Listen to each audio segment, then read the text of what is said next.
பிரியமானவர்களே, இயேசு கிறிஸ்துவின் நாமத்தில் உங்களுக்கு என் அன்பின் வாழ்த்துக்கள். ஆண்டவர் இந்த நாள்ல கூட உங்களோடு கூட பேசுகிறார். அவர் நம்மோடு பேசுகிற ஆண்டவர், உதவி செய்கிற ஆண்டவர், வழி நடத்துகிற ஆண்டவர், ஆறுதல் படுத்துகிற ஆண்டவர், தைரியப்படுத்துகிற ஆண்டவர், நமக்காக யாவற்றை செய்து முடிக்கிற ஒரு ஆண்டவர். இன்னைக்கு அவர் என்ன பேசுகிறார் அப்படின்னு நினைக்கிறீங்களா?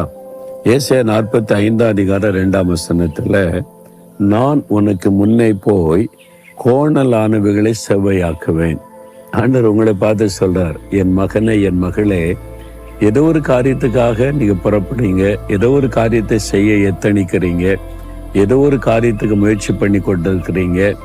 அது கோணலும் ஆண்டலுமா இருக்குது, நிறைவேற மாட்டேங்குது, கலங்குறீங்களா? ஆண்டவர் சொல்ல, நீ பயப்படாத, உனக்கு முன்னால நான் போறேன். நான் போய் கோணலான எல்லாத்தையும் செவ்வையாக்கி வைக்கிறேன். அப்புறம் நீ வந்தியன்னா அது எல்லாம் பிரச்சனை இல்லாம உன் காரியங்கள் நடக்கும் அப்படின்னு ஆண்டவர் வாக்கு கொடுக்கிறார். ஒரு சமயம் ஒரு வெளிநாடு ஒன்றுக்கு ஊழியம் ஒழுங்கு செய்யப்பட்டிருந்தது. எல்லாம் ஆயத்தப்படுத்தப்பட்டாச்சு, தேதி குறிக்கப்பட்டாச்சு, பலமரமாக ஜெபம் பண்ணியாச்சு. ஆனா புறப்படணும். அந்த சமயத்துல சொல்றாங்க, கூட்டம் நடக்கிற இடத்துல பிரச்சனை, அதுக்கு பெர்மிஷன் கிடைக்கிறதுல பிரச்சனை, ஒழுங்கு பண்றதுல பிரச்சனை, நிறைய போராட்டங்கள் வருகிறது, இது நடத்த முடியுமா முடியாதா, பல ஸ்ட்ரகிளான ஒரு காரியம் அப்படின்னு செய்தி வந்தது. அப்ப நான் நினைச்சேன், போகலாமா வேண்டாமா? இவ்வளவு பிரச்சனைக்கு மத்தியில போனா மறுபடியும் பிரச்சனை அதிகமாயிடக்கூடாது, என்ன செய்வது? ஆண்டவரை நோக்கி நான் ஜெபம் பண்ணினேன், என்ன செய்யணும் ஆண்டவரை என்று. ஆண்டவர் சொன்னாரு, நீ போறதுக்கு முன்னால நான் முன்னால போவேன், முன்னால போய் எல்லாத்தையும் சரிப்படுத்தி வச்சிருப்பேன், கோணலான எல்லாம் சரியாக்கப்பட்டுரும். நீ அங்க வரும்போது எல்லாம் பெர்ஃபெக்டா இருக்கும், எல்லாம் அந்த குழப்பங்கள் தடைகள்லாம் நீங்கி கூட்டத்துக்கான சகல காரியமும் கரெக்டா இருக்கும். அதனால நீ புறப்படுன்னு சொன்னார். சரின்னு சொல்லிட்டு சொன்னேன். நான் புறப்பட்டு நான் போனேன். போய் சேர்றதுக்குள்ள எல்லா சூழ்நிலையும் மாறிவிட்டாரு.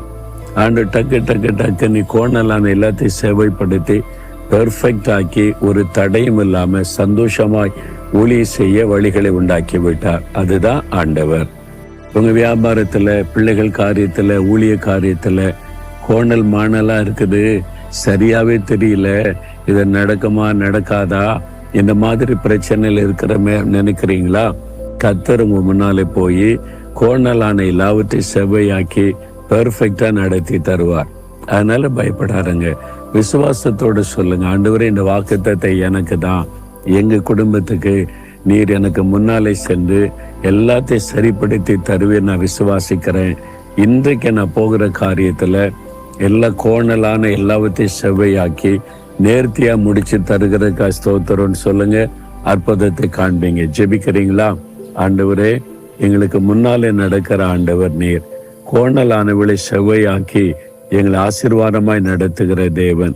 இன்றைக்கு என் வாழ்க்கையில நான் போகிற காரியம், செய்ய நினைக்கிற காரியத்துல கோணலான எல்லாவற்றையும் செவ்வையாக்கி நேர்த்தியாய் நடத்துகிற அன்பிற்காக ஸ்தோத்திரம்.